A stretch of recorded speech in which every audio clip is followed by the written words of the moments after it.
Assalamualaikum warahmatullahi wabarakatuh, Pak Muhammad Ismail. Waalaikumsalam warahmatullahi wabarakatuh. Mas, apa kabar? Alhamdulillah sehat, semangat, berdaya, bermanfaat. Masya Allah. Masya Allah, keren banget sih. Masya Allah, Pak. Gimana kabarnya malam hari ini, Pak? Alhamdulillah sehat, semangat. Mudah-mudahan bisa sharing, menyelesaikan Zahir Business Conference sampai selesai. Yes, Dan betul sekali. bisa ini nih, bisa ketularan kerennya sama pembukaan yang luar biasa. Masya Allah, luar biasa. Terima kasih, Pak Muhammad Ismail, untuk bisa tetap memberikan semangat untuk kami. Di sini kita menyelenggarakan sudah conference yang ketiga ya. Tahun Yes, ketiga ya, luar ini biasa. tahun ketiga, benar. Luar biasa. Jadi semangatnya Amin. untuk setiap tahun annual event ini semoga tetap memberikan kebermanfaatan untuk rekan-rekan kita di sini. Baik, Pak Ismail, mohon izin tentunya di malam hari ini kita tentunya akan menyimak sambutan Bapak Ibu sekalian dari Bapak Dr. Muhammad Ismail selaku CEO dari Zahir Internasional sekaligus membuka acara kita di malam hari ini. Kepada Dr. Muhammad Ismail, kami silakan. Oke, Bismillahirrahmanirrahim. Assalamualaikum warahmatullahi wabarakatuh. Selamat malam teman-teman semua, teman-teman pengusaha, teman-teman yang hebat-hebat. Alhamdulillah, nggak terasa hari ini kita akan memulai kembali Zahir Business Conference 2023. Ini adalah tahun ketiga Zahir mengadakan Business Conference. Ini adalah sebuah program yang kita desain untuk membantu teman-teman di akhir tahun untuk melakukan refleksi, melakukan uh, perenungan, berpikir kembali apa yang sudah dilakukan di tahun-tahun sebelumnya, melakukan review, plus mudah-mudahan dari Zahir Business Conference ini membantu teman-teman membuat perencanaan yang hebat di tahun 2024. Bisnis seperti biasa selalu ada challenge, selalu ada tantangan, dan rasanya bukan pengusaha atau entrepreneur hebat yang menghindar dari masalah. Masalah, challenge, itu selalu membuat kita bersama-sama bisa tumbuh. Dan hari ini, lewat program Zahir Business Conference 2023, insya Allah kita akan memulai dengan pembicara yang luar biasa hebat. Insya Allah akan dimulai dengan Bapak Dr. Honoris Causa Insinyur Haji Happy Trenggono MKOM. Beliau akan sharing banyak mengenai fundamental business strategy. Teman saya sekaligus guru saya, kalau dengerin beliau bicara, rasanya semangat itu nggak pernah padam. Insya Allah teman-teman semua bisa menikmati sajian acara Zahir Business Conference dari awal sampai akhir. Hari ini baru pembukaan. Kita akan ada beberapa hari akan belajar berbagai perspektif bisnis. Kita mulai dulu hari ini dengan sesuatu yang fundamental dari tokoh kita, dari guru kita, dari pengusaha yang rasanya kita nggak pernah habis untuk menimba ilmu darinya. Pak Haji, Pak Dr. Honoris Causa, Insinyur Happy Trenggono. Assalamualaikum warahmatullahi wabarakatuh. Selamat malam, Pak. Waalaikumsalam Ah, warahmatullahi wabarakatuh. apa Selamat kabar? malam. Alhamdulillah sehat. Masya Allah, kita ketemu lagi setelah kita terakhir ketemu di Lampung ya. Iya, betul sekali. Alhamdulillah. Ini nggak terasa Pak Hemi, kita udah ada di penghujung tahun 2023. Zahir memulai bisnis conference ini adalah tahun ketiga ya, berarti 2021, 2022, dan 2023. Bisnis dengan segala keseruannya, dengan challenge-nya yang selalu mengasah kita sebagai pengusaha untuk terus tumbuh. Kita hari ini insya Allah akan membahas mengenai fundamental bisnis strategi, Pak Happy. Ya, Nanti kita berikan waktu sesi untuk sharing, lalu nanti di belakang kita akan kasih kesempatan buat semua teman-teman untuk mengajukan pertanyaan. Jangan lupa ya, dari sekarang udah boleh ngaju pertanyaan, tapi nanti saya akan pilih yang pertanyaannya insya Allah relevan dengan diskusi kita malam hari ini. Pak Happy, gimana tahun 2023 bisnis? Al- Alhamdulillah. Ya, kalau Alhamdulillah. dengan segala tantangannya, hidup Insya Allah bertambah lebih baik. Ya, Alhamdulillah. Alhamdulillah. lebih mudah itu hal lain, tapi lebih baik itu kan harus, ya kan? Selalu, betul. Ini keren banget. Ini belum apa-apa ya, baru lebih mudah sama lebih baik. Lebih mudah sama lebih baik itu dua hal yang berbeda ya. Jadi Dua hal kalau yang lebih baik berbeda. itu harus. Oke, Iya. oke, oke, oke. Pak Happy, ini ya pembuka diskusi kita. Ya. Ini tahun ini saya ketemu dengan beberapa teman-teman yang ada yang merasa bahwa tahun ini adalah tahun bisnisnya dia. Dia bisa tumbuh luar biasa hebat, tapi ada juga yang lain yang merasa bahwa unexpected 2023 itu ternyata apa namanya, kalau dibandingin sama COVID, sebagian bilang kayaknya waktu COVID masih agak lebih mending kondisinya ketimbang 2023. Well, tapi itu bisnis selalu ada challenge. Yang menarik selalu ada yang bisa memanfaatkan momentum, selalu ada yang bisa bertumbuh dalam kondisi yang mungkin buat sebagian orang situasinya tidak menguntungkan, tapi rasanya ada banyak hal yang bisa kita pelajarin dari mereka-mereka yang bisa terus tumbuh, bisa merasa lebih baik, bisa punya mindset yang tetap bagus sehingga mereka bisa apa ya istilahnya itu kalau lagi gini saya bilang nyalip di tikungan gitu. Kalau mau nyalip itu ya ketika yang lain pada ngerem ya kita harus ngegas itu nyalip. Kalau yang lain ngegas kita ngegas nggak kekejar-kekejar kan. Nah, itu Pak Happy mungkin malam ini kita memulai diskusi kita dan mungkin Pak Happy ada pemaparan, monggo kita Ya. persilakan waktu dan tempatnya. Baik, terima kasih Pak Ismail, teman-teman semua yang malam hari ini hadir. Diskusinya topiknya topik yang mesti yang penting buat kita semua, termasuk buat saya ya. Sebelum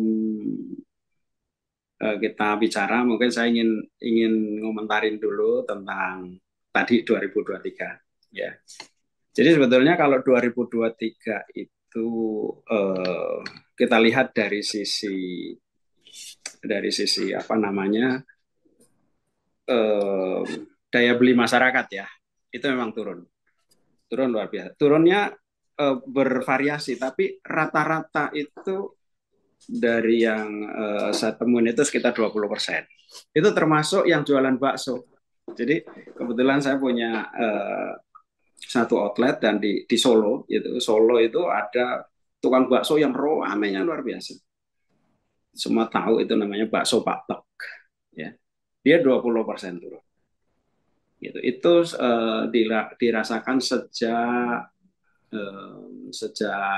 Lebaran. Ya.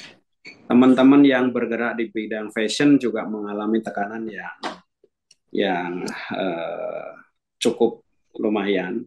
Ya biasanya barang habis gitu, tapi enggak. Dan itu di retail kita, banyak yang mengalami persoalan seperti itu. Tapi saya ingatkan, jadi gini, kita menjadi pengusaha, itu jarak pandang kita itu nggak boleh hanya selalu jarak pandang yang pendek. Gitu. Karena market itu akan berubah. Ya, dan setiap saat itu tetap ada bisnis-bisnis yang ke bawah angin. Itu di sisi lain ya, di sisi lain. Contohnya gini lah, dulu startup itu termasuk bisnis ke bawah angin. Banyak yang dapat jackpot di situ karena semua perhatian investor ke situ. Ya. Tapi hari ini enggak, gitu. Ya, jadi begitulah dunia. Gitu. Yang kedua, kita sebagai pengusaha sebenarnya ditempa itu oleh kesulitan, bukan ditempa oleh kemudahan. Maka kadang-kadang bisnis yang terlalu mudah itu membuat kita bodoh gitu. Kalau kita pegang duit banyak, kan banyak itu bisnis-bisnis yang dibangun dengan kekuatan kemudahan duit itu kan banyak. Gitu. Itu bikin kita bodoh. Jadi kita ambil hikmahnya aja dan mudah-mudahan tahun 2024 ya lebih baik. Mudah-mudahan ada presiden baru gitu ya, yang apa namanya, perhatian kepada ekonomi nasional itu bagus, mudah-mudahan ya. Baik, jadi topik yang kita akan angkat malam hari ini adalah strategi membangun bisnis yang profitable dan berkelanjutan. Ini topik yang cukup berat ya sebenarnya. Nah, saya ingin mengingatkan, gitu. Ingin mengingatkan. Ihsan bisa mulai, ini sebagai pengantar diskusi ya, Pak Ismail. Siap.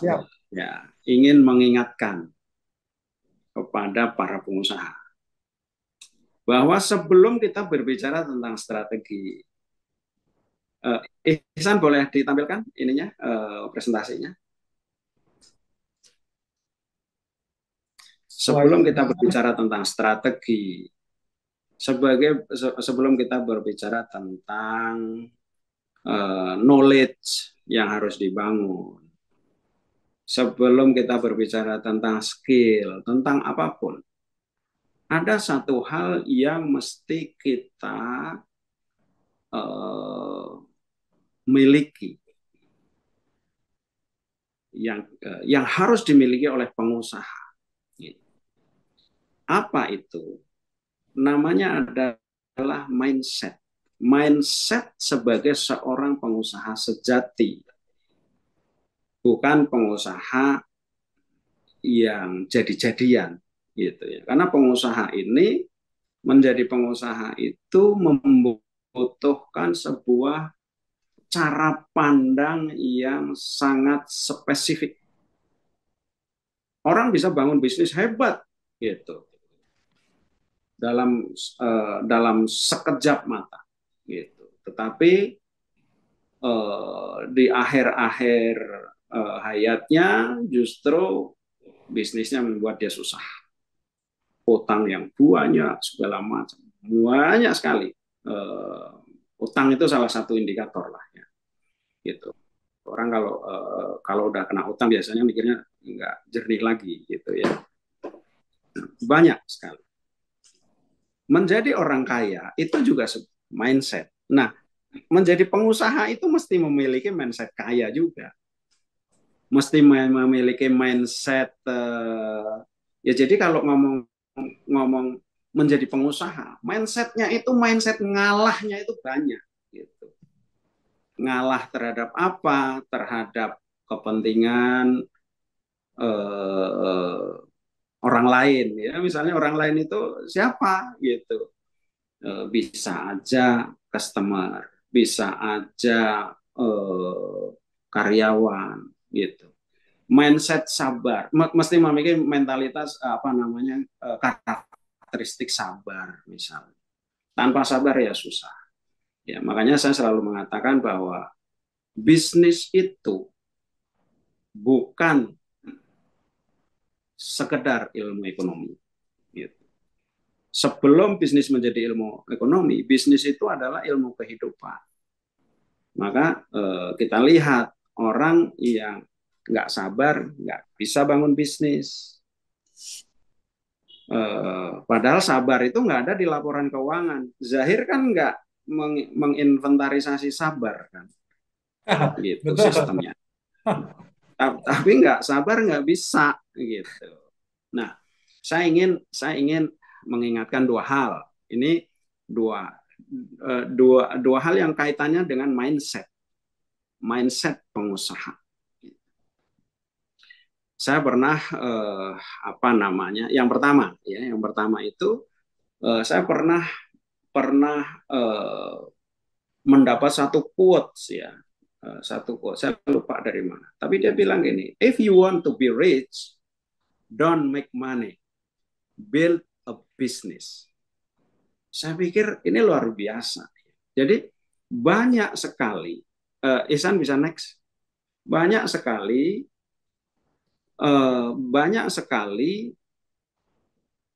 pengusaha itu nggak tahu apa yang dia bangun.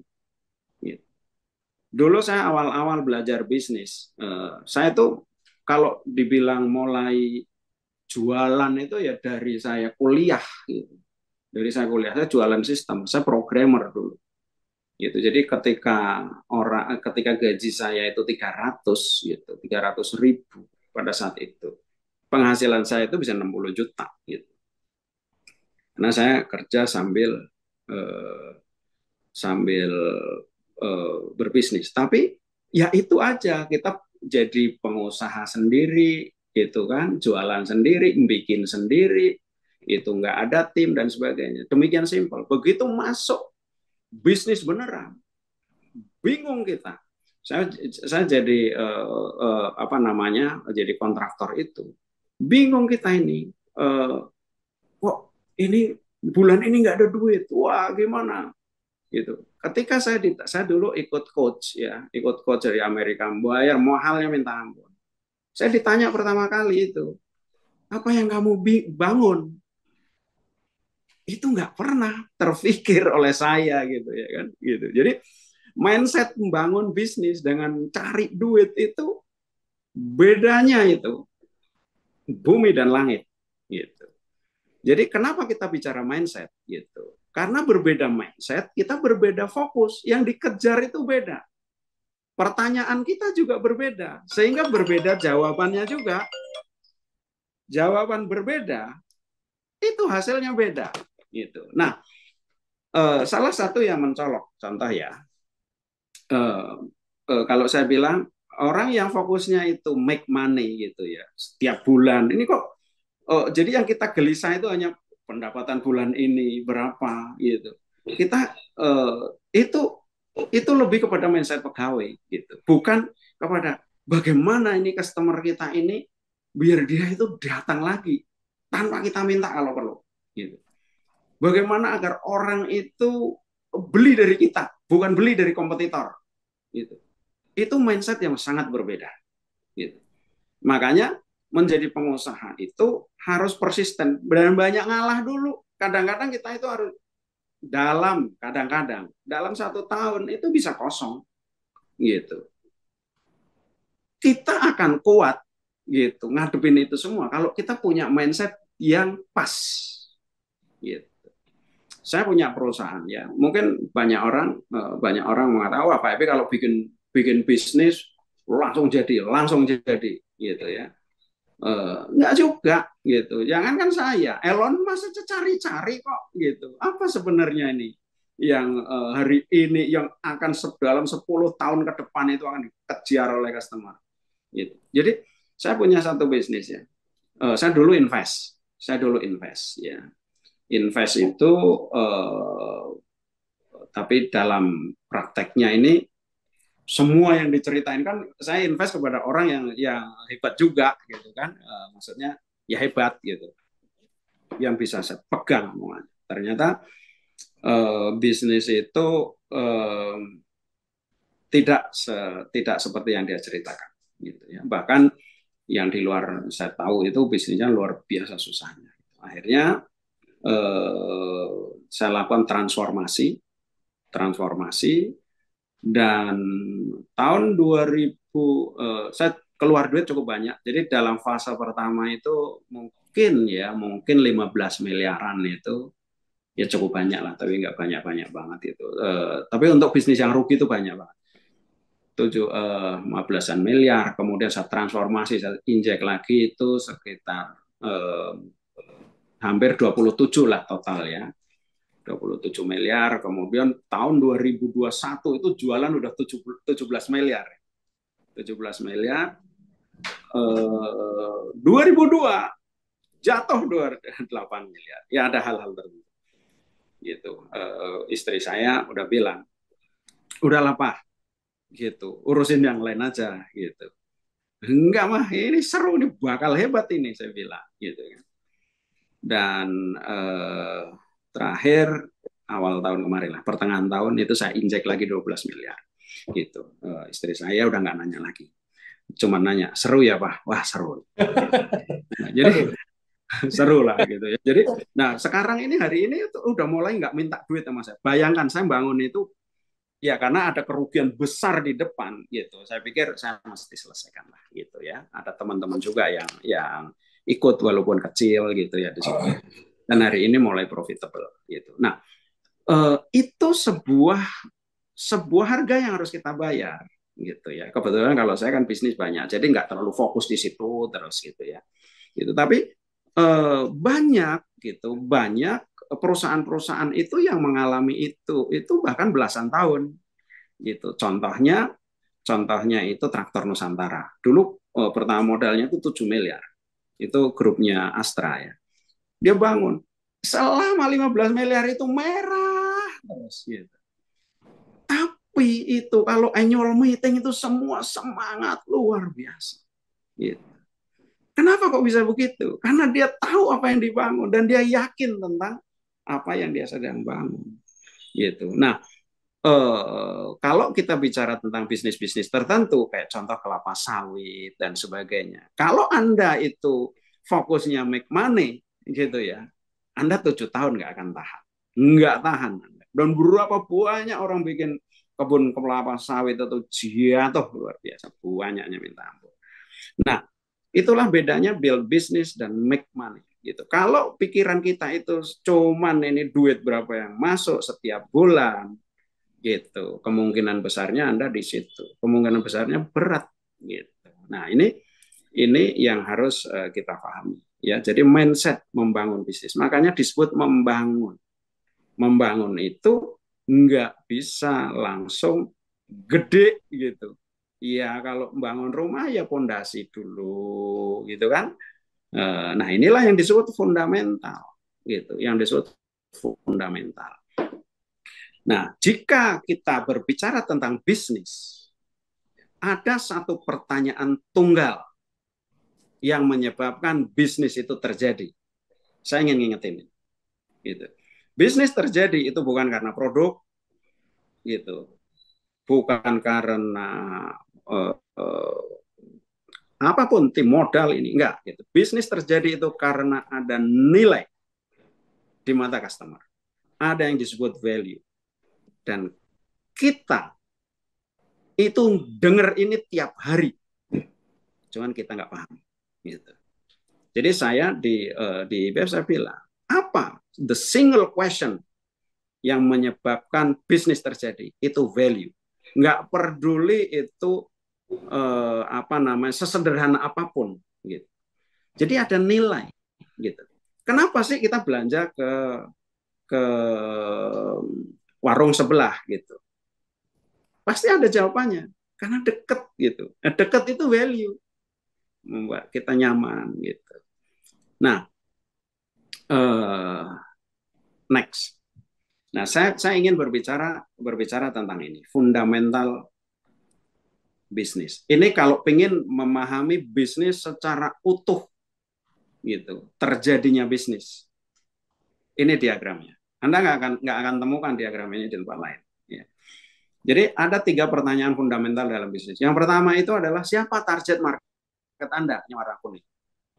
Jadi banyak orang kalau ditanya, ini ada orang yang awam gitu ya, ada orang yang tahu bisnis. Kalau ditanya, siapa target market Anda? Siapa yang beli produk Anda? Dibilang itu semua orang. Itu ciri-cirinya nggak ngerti bisnis. Ya. Kalau Anda pikir itu semakin luas itu semakin hebat, Anda keliru. Semakin sempit semakin Anda hebat. Gitu. Itu yang disebut niche gitu ya. Tapi niche itu nggak ketemu duluan gitu. Nanti kita ceritain. Jadi target market saya saya pengen ngasih contoh di Solo. Ya. Ada satu toko perabotan, ya, satu toko perabotan. Tapi judulnya di situ itu adalah khusus keperluan semua, menyediakan semua keperluan anak kos. Gitu. Itu toko perabotan. Ramainya minta ampun. Saya bilang ini orang tahu bisnis. Gitu. Itu dia tahu bisnis. Dia tahu target market yang sangat firm. Gitu. Nah, orang yang tahu target market, dia tahu siapa yang bukan target market. Gitu. Jadi dia nggak peduli dengan, oh Pak, ini ada orang yang minta barang antik. Gitu. Kita nggak nyediain. Gitu. Kok nggak nyediain Pak? Gitu. Iya, toko ini bukan buat Anda. Itu kira-kira seperti itu. Nah, banyak orang itu keliru di situ. Gitu. Semua orang yang minta seolah-olah harus dilayani. Gitu ya. Gitu. Jadi orang yang ingin jualan kepada semua orang, itu orang yang tidak berhasil jualan kepada siapapun. Itu yang pertama. Jadi kalau bicara fundamental bisnis, pertanyaan pertama ini harus Anda jawab. Kadang-kadang dalam banyak hal, Anda nggak tahu. Nggak apa-apa, jalanin dulu. Makanya bisnis butuh waktu. Gitu. Makanya ada yang namanya fase itu test market itu ya kan. Itu. Jadi semakin Anda bisa merumuskan, semakin Anda bisa mengidentifikasi target market Anda, semakin Anda mudah gitu. Semakin Anda sederhana dalam memecahkan persoalan-persoalan berikutnya gitu. Jadi target market itu yang pertama. Siapa target market kita? Nah, pertanyaan kedua adalah siapa kompetitor kita? Jadi kompetitor ini penting buat kita untuk dia kompetitor ini untuk mengetahui di mana target market kita itu ada.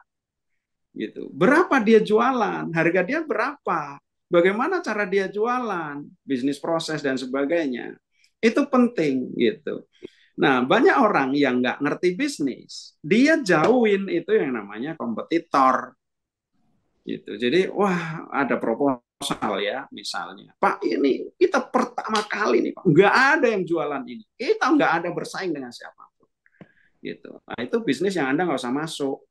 Gitu, ya. Gitu. Jadi kalau bisnis, Anda cari bisnis yang nggak ada kompetitornya, Anda akan dapat bisnis yang nggak ada pembelinya. Gitu. Itu makanya kalau Anda lihat, ya, kenapa sih gitu? Kalau ada Alfamart, ada Indomaret, Alfamart nempel aja. Dia sederhana, dia tahu di situ bisnis disitulah target market saya ada, gitu. Dan ini satu tips ya. Jadi kalau Anda itu ada kompetitor Anda masuk ke situ, itu market itu tidak dibelah jadi dua. Kemungkinan besarnya marketnya bertumbuh di situ. Karena area itu menjadi market gitu, semakin menjadi market. Itu di dalam benak para konsumen gitu. Anda lihat kalau Suzuki, Yamaha ini. Ya, jadi saya melakukan hal yang sama gitu untuk bisnis saya. Gitu. Jadi kompetitor ini sangat dibutuhkan untuk kita. Jadi riset gratis ya kan gitu dan mengattract. Kalau di Rawamangun, Pak Ismail tahu nggak? Dulu saya nggak ngerti sekarang ya. Dulu waktu saya mahasiswa, itu di situ tuh banyak tukang fotokopi. Rawamangun itu. Di Waru, ya. Jalan Waru. Jalan Waru, benar. Masih ada nggak itu? Masih, Pak. Masih. Semua rame. Jadi saya tuh mau memfotokopi skripsi ini, itu Pak besok jadinya, Pak 2 hari lagi, Pak semua penuh. Gitu. Jadi luar biasa. Tapi ada satu tukang fotokopi itu misah sendiri jauh gitu. Nggak ada yang datang dia. Gitu. Makanya penjualnya main remi ya. Nggak ada yang datang gitu. Nah, itulah pentingnya competition. Jadi kita mesti tahu gitu. Kompetisi ini dia membentuk pasar juga, membentuk harga gitu ya kan. Makanya kalau oligarki itu ya, oligopoli itu merupakan sebuah kejahatan ya kan. Kenapa? Karena dia itu bersepakat. Jadi pasar yang dikuasain oleh 2 pemain, dia ngobrol berdua, masyarakat dirugikan karena tidak terjadi persaingan yang sempurna. Ya, jadi diatur harga gitu. Nah, jadi satu target market, yang kedua competition, yang ketiga ini yang di tengah ini. Inilah bisnis namanya. Value. Value itu apa gitu? Value itu sesuatu yang membedakan kita dengan competition. Bisa membedakan ya. Jadi makanya kalau value ini dilihat dari sisi kompetisi, ini namanya diferensiasi. Bedanya kita sama yang lain apa? Gitu. Saya punya bisnis ya, bakery gitu ya. Kita sebut halal bakery.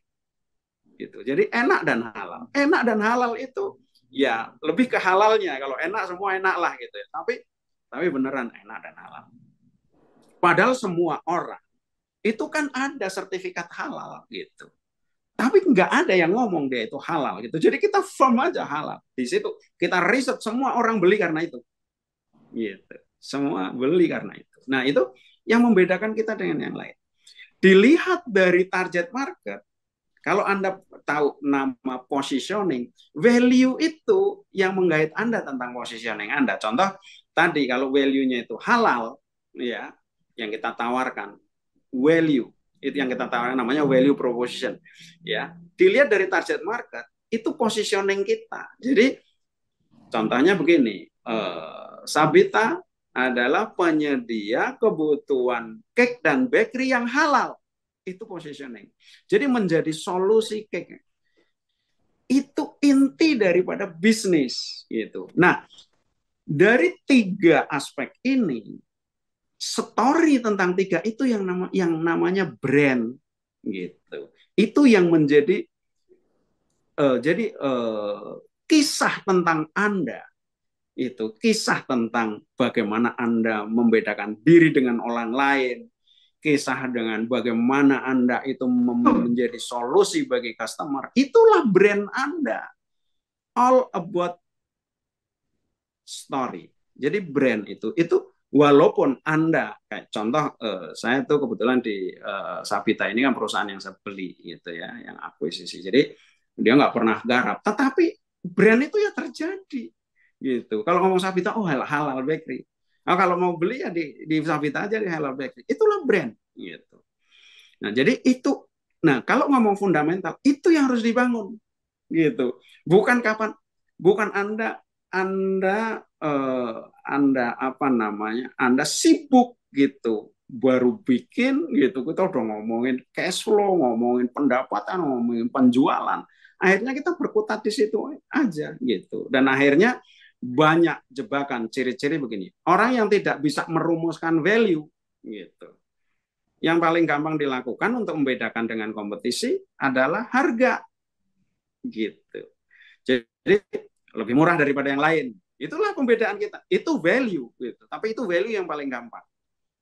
Yang paling gampang buat kita mikir, tetapi paling susah dijalani gitu. Bikin kita susah gitu. Makanya kita sebut kalau orang yang value-nya itu murah-murahan itu the price is the fool's game gitu. Jadi permainannya orang bodoh gitu. Kenapa? Karena semua orang bisa mainin gitu. Karena dia nggak bisa mikir yang lain gitu. Nah, disitulah fundamental bisnis. Kalau kita punya ini gitu. Punya ini dan itu tiga hal ini tajam kita sangat clear gitu. Pertumbuhan bisnis cuma persoalan waktu gitu. Jadi kita ngerekrut orang gitu, kita ngajarin kalau kamu jualannya begini, jualan dia. Kita punya dana, kita tahu di mana kita mesti buka, gimana kita itu mesti ngomong komunikasikan. Jadi sebelum kita ngomong marketing, sebelum kita ngomong promo, sebelum kita ngomong segala macam, ya 3 pertanyaan inilah yang menjadi pertanyaan fundamental kalau kita mau membangun bisnis. Next. Jadi jika ingin kaya, jangan cari duit. Nah, ada berapa, kan gini persoalannya. Kalau kita ngomong value itu kapan kita itu tahu idealnya itu sebelum kita mulai bisnis, idealnya. Tapi siapa yang bisa dapat gitu? Iya kan? Gitu. Sebagian besar itu value yang kita pikir itu nggak bekerja gitu. Artinya gini, kita pikir inilah value yang kita hebat gitu, yang customer bakal mau nyari, mau ngejar. Kenyataannya bisa enggak gitu. Kenyataannya bisa enggak. Jadi apa namanya? Contoh. Ada orang ngomong tentang dulu ya, ceritanya lucu juga. Dia beternak udah lama, beternak lele, dan lelenya itu disebut lele herbal. Gitu. Lele herbal. Sampai bertahun-tahun. Saya bilang tuh iya lele herbal, herbalnya itu oke, lelenya oke. Tapi ketika digabung lele herbal, orang nggak peduli gitu. Itu persoalannya gitu. Nah, makanya gitu, dalam proses membangun bisnis, ya bisa jadi di awal-awal kita belum tajam, target market juga mungkin belum tajam, gitu, ya, apalagi value. Nah, ada beberapa tools, banyak sebetulnya tools ya.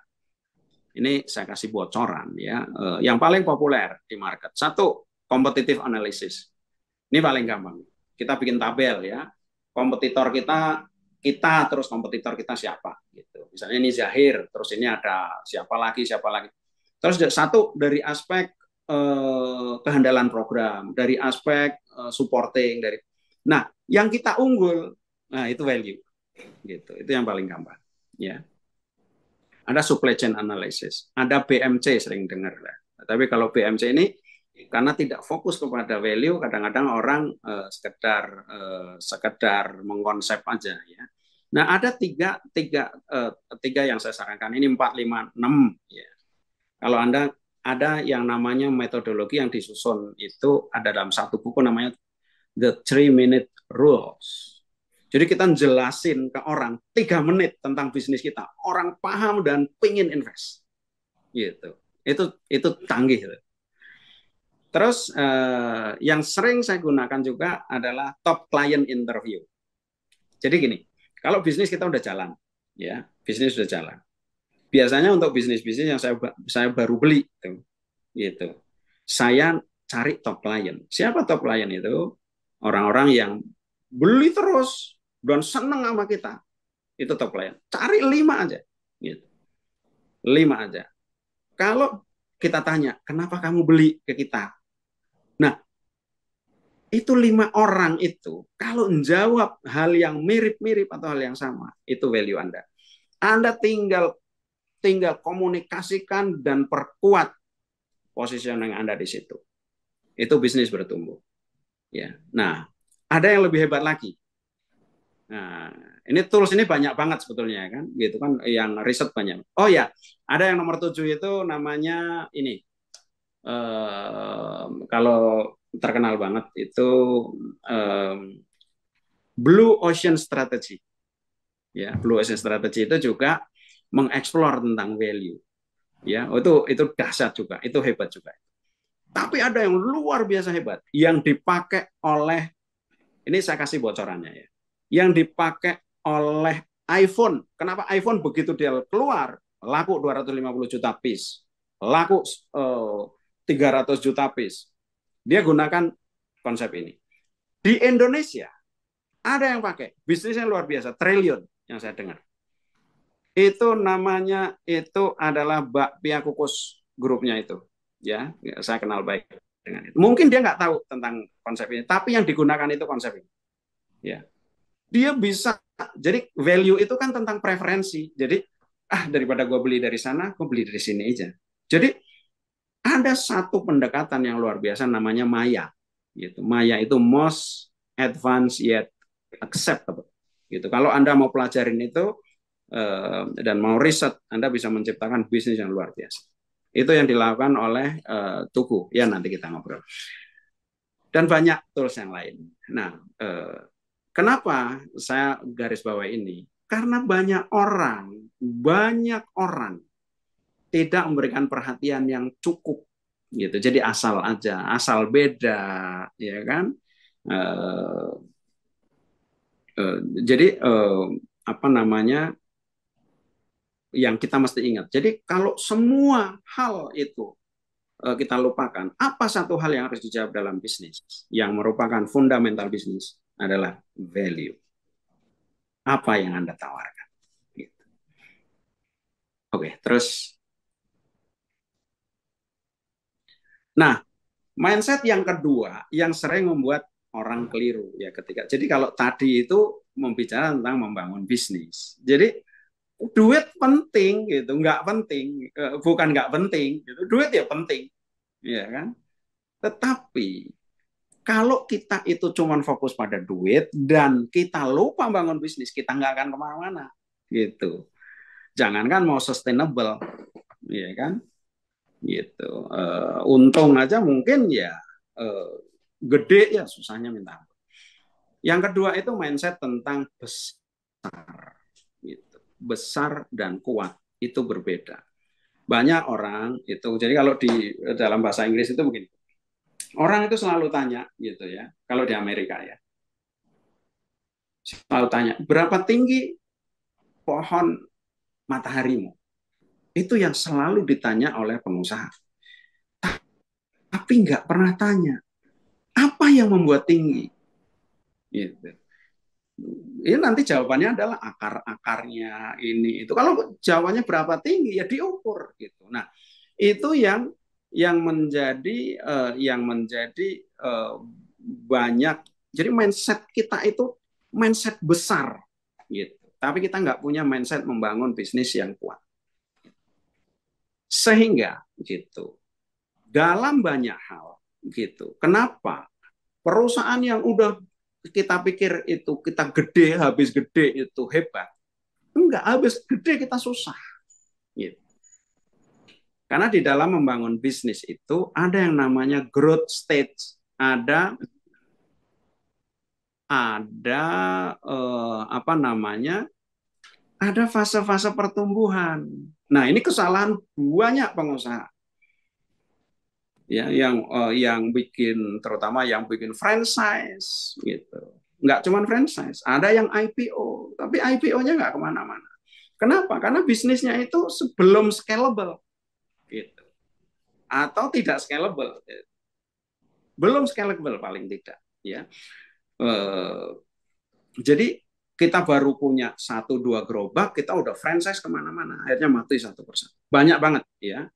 Bahkan yang gede-gede juga begitu, gitu. Karena kita itu obsesi kita hanya besar, obsesi kuat itu enggak, gitu.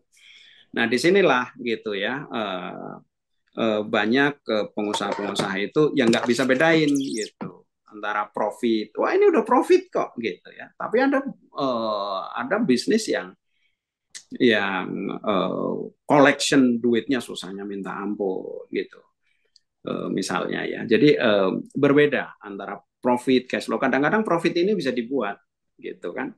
Gitu mestinya itu menjadi biaya dibikin investasi misalnya ya. Gitu. Jadi kalau kita jadi gini. Kalau kita mau besar, kita harus tahu kapan saatnya gitu. Besar. Kapan saatnya? Bisa berhubungan dengan bisnis model. Contohnya gini, ada satu perusahaan, ya, dia cabangnya, dia kantornya cuma satu, Kemudian dan karena kekuatannya itu pada talent, yang talent nyari talent itu susahnya minta ampun, nyari orang-orang yang untuk menjalankan bisnis dia itu susah banget. Gitu. Sehingga bisnis itu nggak bisa dikopi, gitu, susah banget ngopi. Kalau mau ngopi katakanlah buka di Medan, gitu ya. Itu apa namanya butuh waktu, gitu. Sehingga kalau bisnis pada tahap seperti itu, gitu, kalau dia nggak punya keterampilan khusus untuk membangun, mencetak talent, duit itu nggak ada gunanya buat dia. Misalnya buka sana, buka, ya bakal tutup, gitu kira-kira seperti itu. Nah banyak perusahaan-perusahaan yang IPO itu perusahaan-perusahaan yang nggak scalable. Secara konsep itu nggak scalable. Dan itu kita yang tahu, gitu. Kita sendiri ya. Intinya begini, kalau saya kasih duit 10 miliar, gitu. Katakanlah saya investasi satu cabang itu 1 miliar. Apakah kamu akan jadi 10 kali lipat? Gitu. Kalau enggak, jawabannya mungkin belum saatnya. Gitu. Mungkin belum saatnya. Jadi ada hal yang harus dibangun dulu. Nah, apa yang disebut bisnis kuat? Gitu. Jadi kalau saya selalu di IBM mengingatkan bahwa bikin bisnis Anda itu kuat dulu. Apa itu bisnis kuat? 3 kriterianya. Yang pertama itu konsep bisnis. Konsep bisnis itu ya tadi itu. Gitu. Yang kedua keuangan. Jadi cash flow kita bagus gitu ya. Bisnisnya profit, cash flow bagus gitu. Kemudian organisasi dan sistem. Nah, itu bisnis yang kuat. Kalau bisnisnya kuat, kita gedein, itu cuma persoalan waktu dan persoalan duit. Duit bisa dicari dengan berbanyak cara. Bisa dari investor, bisa dari IPO, bisa dari utang, gitu bahkan ya. Jadi kalau bisnis kita kuat, kita yakin gitu konsepnya. Kalau saya buka sendiri, di sini mesti jadi. Di sini kira-kira angka angka jadinya itu lebih besar lah gitu ya, 80% lah. Mesti mungkin ada yang keliru-keliru 20%. Nah itu bisnis-bisnis yang Anda siap untuk Anda jadikan besar. Saya rasa itu sebagai pengantar, Pak Ismail. Terima kasih. Masya Allah, keren banget Pak Happy. Ada begitu banyak catatan di tangan saya yang ingin saya tanyakan sambil nanti teman-teman silahkan. Ada banyak banget nih pertanyaan yang sudah masuk. Nanti saya akan pilih satu persatu ya. Insya Allah kita masih punya waktu yang cukup untuk diskusi dengan Pak Happy. Pak Happy, melanjutkan diskusi tadi, ada beberapa notes nih yang mungkin saya secara pribadi ingin menggali lebih jauh dan insya Allah relate gitu dengan teman-teman semua. Tadi Pak Happy di awal menyebutkan bahwa jarak pandang pengusaha itu harus panjang. Itu ya Pak Happy ya. Nah, Iya. jarak pandang itu seringkali tidak clear. Walaupun kita tahu kita harus panjang, tapi seringkali perjalanan ini ditutupi oleh kabut. Saya analogikan kabut gitu, Pak Happy. Nah, kabut ini baik itu ketika kondisi kita, bisnis kita bagus, ya. Mungkin kita lihatnya nggak panjang sehingga kita nggak bisa mengantisipasi. Atau ketika dia lagi downturn, gitu, bisnis kita lagi turun, kadang-kadang kita pengen buru-buru nyerah. Kalau jarak pandangnya jauh kan harusnya tidak seperti itu. Karena kita kan fasenya selalu atau mode-nya itu adalah membangun. Bukan cari uang, bukan hanya making money, tapi membangun bisnis. Nah, sense apa Pak Happy ketika kita dalam kondisi bisnis berkabut gitu? Ya baik itu kondisinya lagi naik atau lagi turun. Sense apa yang kira-kira diperlukan oleh pengusaha supaya jarak pandangnya itu menembus kabut? Kabut itu bisa ego, bisa kompetisi, bisa faktor eksternal, bisa macam-macam. Nah, cuman sense apa yang dibutuhkan Pak Happy supaya ini bisa menembus gitu? Oke, terima kasih Pak Ismail. Jadi gini, kalau saya selalu tanya kepada pengusaha-pengusaha, ya, kepada anak saya, satu pertanyaan. Saya tanya begini, 5 tahun lagi, kamu akan jadi apa? Akan seperti apa? Itu pertanyaan saya. Pertanyaan saya ini sebetulnya mengandung sebuah konsep, ya, di mana ada satu hal yang akan menentukan apa yang akan terjadi 5 tahun lagi atau 10 tahun lagi. Satu hal ini apa namanya? Imajinasi. Gitu. Jadi 5-10 tahun lagi itu sangat ditentukan oleh imajinasi Anda. Gitu. Makanya perjalanan hidup seorang, ya, perjalanan membangun bisnis itu ditentukan oleh seberapa jelas imajinasi kita. Nah, masalahnya terlalu banyak orang itu bahkan untuk berimajinasi aja nggak berani, gitu. Itu yang menjadi persoalan, gitu. Nah, kalau Albert Einstein itu mengatakan begini, imajinasi itu lebih penting daripada kenyataan. Gitu. Kenyataannya lo nggak punya duit, kenyataannya itu nggak penting. Gitu. Yang penting itu imajinasimu itu loh. Gitu. Makanya kalau saya bilang gimana tahun kemarin gitu ya. Karena saya ini terlatih ya. Saya melatih diri saya untuk memiliki imajinasi yang baik, untuk berpikir yang positif-positif ya. Jadi saya bukan orang yang positif thinking, semua yang saya bilang positif positif tidak gitu. Tetapi saya percaya ya, orang itu kan cuma ada dua macam gitu. Satu, orang yang menganggap bahwa hidup itu penuh persoalan, penuh tantangan, penuh orang-orang jahat, penuh dengan persaingan yang menyebalkan, penuh dengan kegagalan gitu, dan penuh hal-hal yang buram gitu ya. Yang kedua adalah orang yang berpikir bahwa hidup itu penuh dengan peluang, penuh dengan orang-orang baik, penuh dengan teman-teman yang menyenangkan, penuh dengan harapan, dan penuh dengan doa-doa yang dikabul gitu. Jadi, nah, orang itu nggak bisa ada di satu sisi atau salah satu aja, nggak bisa gitu. Dia ada di dua macam selalu karena dia terpengaruh dengan apa yang dia lihat, dia dengar gitu kan. Nah, tugas kita adalah melatih gitu. Jadi kalau kita kebanyakan di kiri ini, ya hidup kita susah lah gitu. Tapi kalau kita itu banyak di kanan, kita akan ketemu itu, akan ketemu gitu. Nah, itu yang saya maksud jarak pandang. Jadi imajinasi itu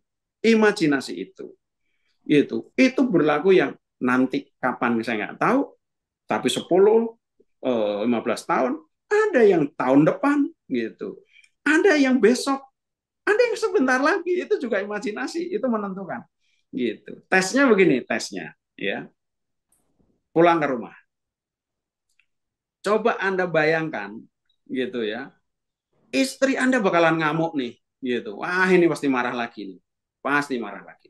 Itu imajinasi Anda. Anda masuk ruang pintu, itu terjadi. Gitu. Tapi coba dilatih imajinasi Anda gitu. Wah, istri saya itu bakal senyum, bakal ini, bakal itu. Begitu Anda buka pintu, istri cemberut. Pikiran Anda itu berkata gini, lucu sekali istri saya ini. Senyum juga di akhirnya gitu. Hidup berjalan seperti itu. Itulah yang dimanain dengan Allah sesuai dengan pasangan. Wah, saya kalau cerita 2023 itu ada satu kisah yang kira-kira itu semua satu proses ini udah nggak berhasil gitu. Satu proses yang saya lakukan. Semua orang yang konsultan saya, anak buah saya, partner saya, bahkan calon partner saya nggak percaya ini berhasil. Saya uji coba aja gitu. Saya benar-benar saya latih saya. Itu terjadi itu yang namanya transaksi itu gitu ya. Sampai semua orang bilang begini. Wah, Pak Happy ini dewasa sekali. Itu ya dia dapat duit lah dari saya. Wah, Pak Happy itu sabar sekali. Saya bilang, dewasa sama sabar itu bukan bakat saya, tapi pilihan. Gitu. Jadi ini kita mesti latih. Nah, saya yakin ya. Jadi kita itu harus punya mentalitas yang sehat. Apalagi terhadap 5 tahun, 10 tahun lagi. Apa sih gunanya kita punya imajinasi yang buruk? Gitu. Saya kalau ngomong begini, kamu 100 miliar 5 tahun lagi. Orang bilang, Pak, nggak mungkin lah. Enggak. Ini pengusaha IBF ini. Saya bilang, lo nggak bakalan. Kenapa? Saya imajinasinya kamu nggak punya. Nggak bakalan. Saya bilang. Gitu. Itulah imajinasi. Gitu. Jadi makanya Allah itu luar biasa sekali ciptakan kita. Nah, kita ini harus latih itu. Gitu. Itu yang pertama.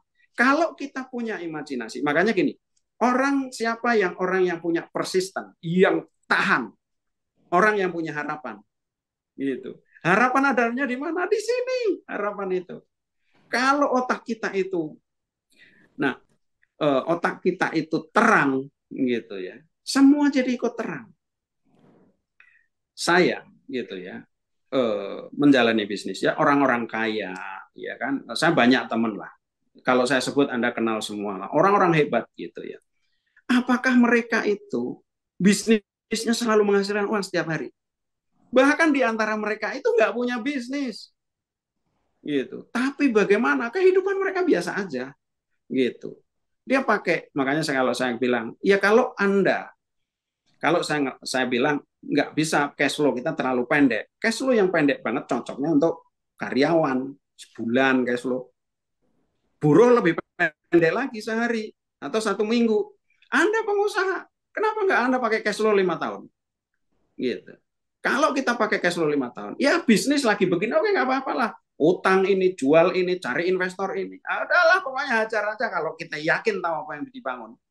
Gitu. Toh 5 tahun lagi ini jadi barang nih. Kalau saya jual bisnis ini jadi banyak. Gitu. Jadi ini the game gitu. Jadi cash flow jangka panjang. Anda jadi pengusaha, tapi Anda cash flow-nya cash flow karyawan susah, Mas. Gitu. Kalau pas Lebaran kita bayar kita sampai utang-utang, orang pulang kampung, kita ini ngiri juga sama karyawan, tapi kita bukan karyawan.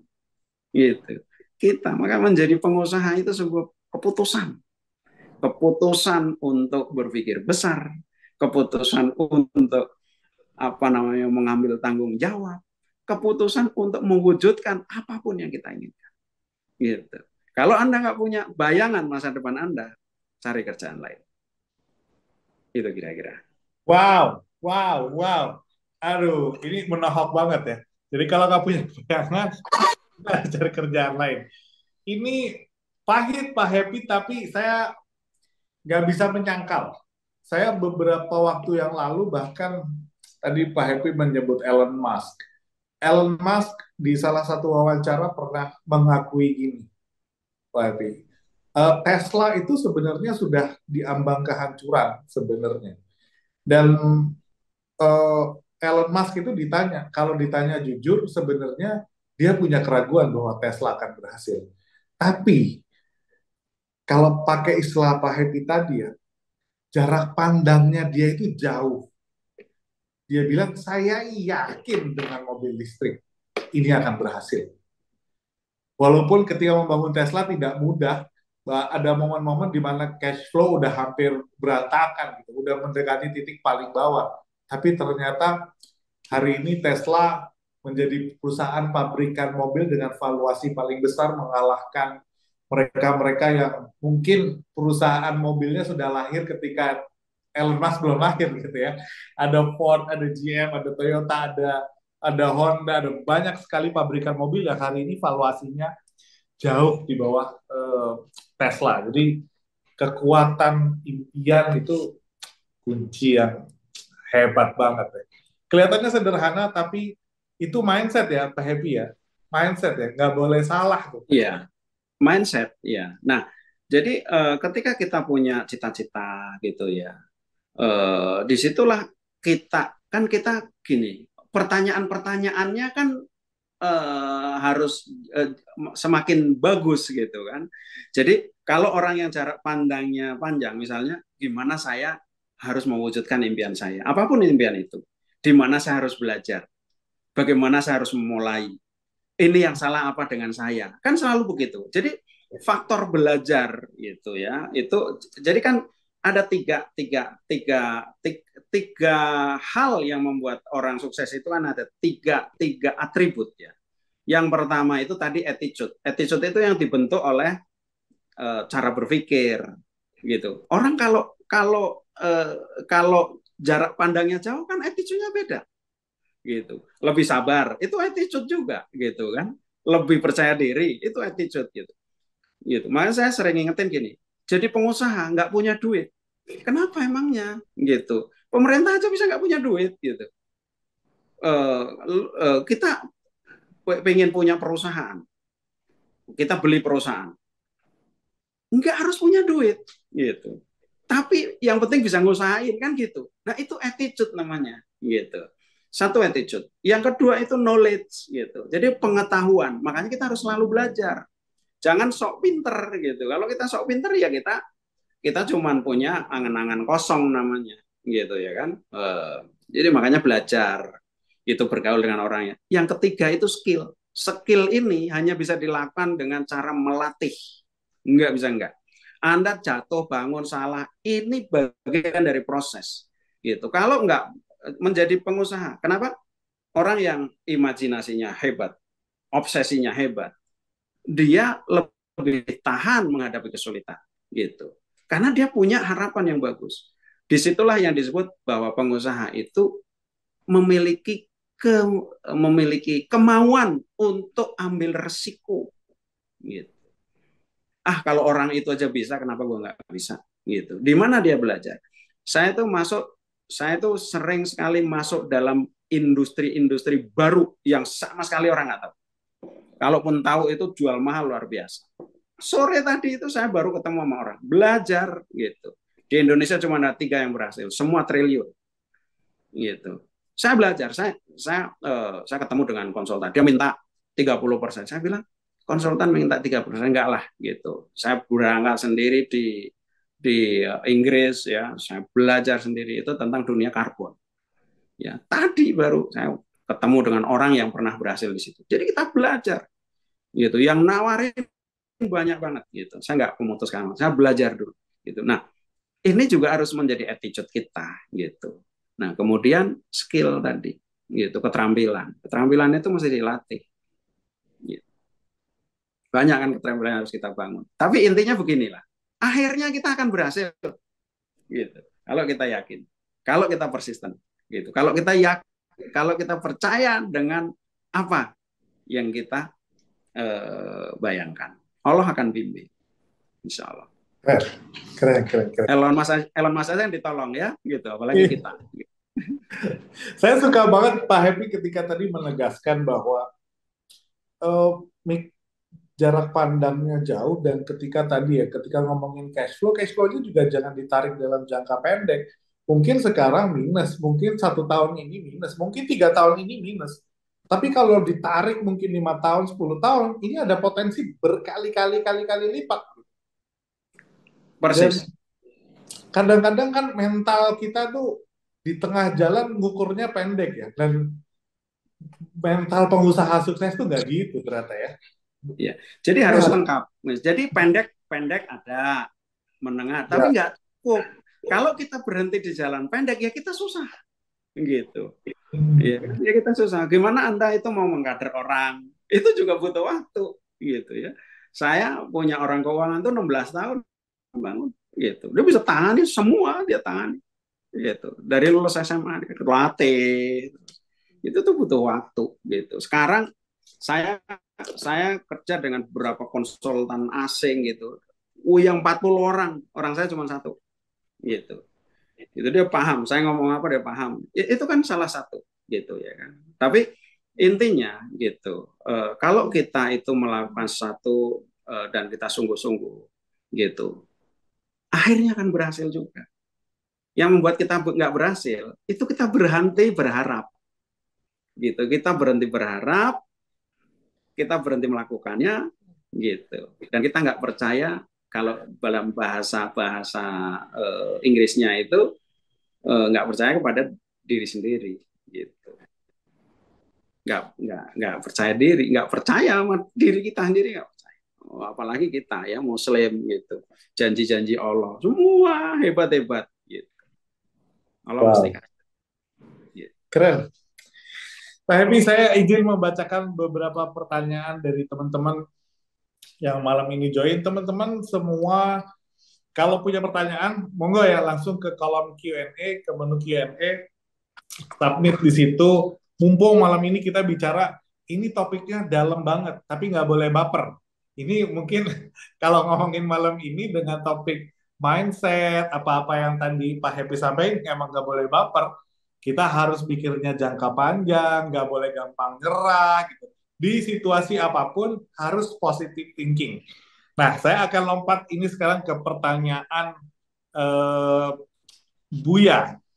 Pertanyaan Pak Buya, Assalamualaikum, selamat malam Pak Happy. Setelah mendengar Maya Analysis, langsung saya cari di Google, tapi belum ketemu. Boleh dong Pak dibocorin lebih detail apa itu Maya Analysis? Terima kasih. Monggo Pak Evi. Oke, jadi konsep besarnya ya. Maya itu singkatannya adalah most advanced yet acceptable. Itu ditemukan teori itu di sekitar tahun 50-an. Ya, tahun 50-an. Nanti Anda bisa browsing. Most advanced yet acceptable. Kalau Anda bisa kuasain ini, dahsyat luar biasa. Intinya begini. Ini tentang value ya, tentang preferensi orang. Jadi orang yang tadinya milih A jadi milih ke Anda gitu. Most advanced yet acceptable itu konsepnya gini. Untuk membuat orang itu memilih Anda perlu kebaruan gitu. Perlu sesuatu yang baru. Tetapi dengan tetap menggunakan sesuatu yang sudah familiar bagi mereka. Gitu. Maka kalau Anda lihat iPhone ini dibuat iPhone 1, iPhone 2, iPhone 3. Gitu ya kan? Gitu. Dia itu orang udah familiar dengan iPhone 1. Begitu iPhone 2, dia bikin sesuatu yang baru yang lebih advance gitu. Tadinya itu tombolnya cuma tombolnya udah 2 nih, hebat. Nanti jadi 1 gitu. Itu dibicarakan dan itu yang menggerakkan preferensi orang. Semua orang ganti handphone ini, maunya iPhone. Yang dulu aja hebat. Ini apalagi yang sekarang yang baru. Roti tugu itu namanya bakpia kukus. Bakpia kukus itu menggunakan familiarity dengan bakpia. Jadi orang ke Jogja ya bakpia. Tapi ada kebaruan di situ, novelty. Gitu, sesuatu yang baru. Namanya kukus, bakpia kukus. Itu yang diserbu. Dia sampai dituntut-tuntut kan? Gitu. Itu dan bukan bakpia. Di Lembang orang yang sama, dia bikin bolu susu Lembang. Luar biasa. Bikin bolu. Semua orang ngikutin. Gitu. Tapi ya dia tetap jagoan. Kalau Anda bisa ciptakan itu, Anda pahamin ini value creation yang luar biasa. Jadi Anda daripada Anda mengedukasi satu produk yang udah orang itu udah pakai, Anda bikin kebaruan di situ. Cara mengkomunikasikannya pas dan ketika orang itu nyari itu ada, orang pindah ke Anda. Gitu. Makanya kenapa bakpia kukus itu hanya di Jogja. Itu saya dengar 700 miliar satu. Ini yang punya aja belum tentu tahu tentang ini. Gitu. Tapi dia mungkin ketemu pola gitu. Ya, tapi kalau dia tahu, dia hebat banget. Gitu. Dia bisa melakukannya dimanapun. Jadi bakpia kukus itu nggak akan laku di Jakarta, nggak sehebat di Jogja. Kenapa? Orang Jakarta ke Jakarta itu nggak familiar beli bakpia. Gitu. Bakpia ya Jogja gitu. Itu Maya. Anda sekarang nggak ada orang yang bicara ini kecuali saya di Indonesia. Ya, coba Anda lihat. Gitu ya. Gitu. Saya sebetulnya saya rahasiakan itu, tapi ngerisetnya susah juga. Saya terlalu banyak yang diurus, biar Anda aja lah udah. Oke. Jadi kalau banyak yang bahas itu Derek Thompson. Ya, Derek Thompson itu dia bahas banget itu tentang hal itu. Jadi dia itu yang menciptakan. Jadi sampai gini ya, sampai Maya itu. Ini dulu mesin fotokopi. Mesin fotokopi kan orang udah banyak pakai. Terus dia itu rubah desainnya dengan konsep ini. Ini yang menemukan itu ya dia juga itu, si Maya itu. Itu penjualannya itu bisa berlipat-lipat 30 kali atau berapa. Luar biasa sekali. Gitu kan orang pindah semua. Gitu. Dia yang mendesain logonya Shell. Terus kemudian Pepsi kalau nggak salah dia juga gitu. Jadi hanya logonya dirubah aja itu bisa luar biasa, desainnya dirubah gitu. Apalagi konsepnya ya. Nah itu contoh dahsyat tentang value, gitu Mas Ismail. Keren. Jadi menciptakan kebaruan dengan sesuatu yang familiar ya. Pada sesuatu yang familiar. Iya, iya, iya, iya. Walaupun Ada kayak sesuatu kalau yang udah konteksnya Bapia Tugu itu seringkali didiskusikan, bahkan banyak orang bilang ini tuh bukan Bapia sebenarnya. Ya who cares, tapi laku. iya Who itu cares gitu. itu Itu jawabannya hebat. adalah Maya. Saya buka aja ya. Saya buka aja gitu. Saya itu beli perusahaan bakery itu karena itu gitu. Saya pengen riset cuma belum belum ketemu belum sempat aja gitu. Itu Oke. dahsyat dan itu bisa diterapkan di apapun. Tapi jadi Anda bisa menciptakan bisnis, Anda nggak harus mulai invention dari awal. Jadi sesuatu yang udah hebat gitu ya. Contoh gini. Ini boleh dipakai. Kalau di Banyuwangi orang beli itu tape. Anda ciptakan sesuatu yang tape. Insya Allah dahsyat itu. Gitu. Mesti luar biasa. Kebaruan tentang tape gitu kan. Nah, tapi ini nggak hanya di kue, dimanapun gitu. Ya, ya, Dimanapun. Anda ini. pelajarin lah itu namanya most advanced yet acceptable. Ya, ya, ya, ya. Saya pertama kali bicara di publik ini hari ini tentang Wow, ini. keren. Khusus di Zahir. Ya, kasih hadiah buat Zahir. Keren banget. Ini menarik. Coba itu ini kan yang Pak Happy maksud ini kan Agrinesia ya. Agrinesia ini buat teman-teman yang mungkin kalau dengan produknya pasti tahu lah insya Allah. Itu satu grup. Banyak yang nggak tahu nih. Bapia Tugu Jogja, Bolu susu Lembang. Lembang, lalu sama Ya. Bolu Sangkuriang Bogor. Ya. Itu Semua satu grup konsepnya sama. dengan pola yang ya, tapi dengan pola yang sama.